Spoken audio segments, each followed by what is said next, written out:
Apple அல்லது மாதுளை இதில் தான் அதிக பெனிஃபிட்ஸ் இருக்குது அப்படின்னு எல்லோரும் நினச்சிட்டே இருப்பீங்க.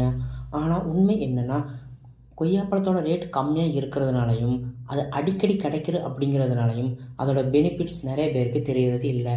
அதாவது கொய்யாப்பழத்தில் ஆரஞ்சு பழத்தை விட 4 மடங்கு அதிகமாக விட்டமின் சி இருக்குது. அது மட்டும் இல்லைங்க, 2 பைனாப்பிளில் இருக்கக்கூடிய ஃபைபர் கண்டென்ட்டை விட 2-3 மடங்கு அதிகமான ஃபைபர் கண்டென்ட் கொய்யாப்பழத்தில் இருக்குது. அது மட்டும் இல்லை, பைனாப்பிளில் இருக்க பொட்டாசியம் லெவலை விட 3 மடங்கு அதிகமாகவே இருக்குங்க. தினமும் ஒரு கொய்யாப்பழம் சாப்பிடுவதன் மூலம் உங்கள் கண் பார்வையை மேம்படுத்தும். மேலும் உங்கள் ஸ்கின்னையும் நல்லா ஆரோக்கியமாக வச்சுருக்க கொய்யாப்பழம் உதவுது.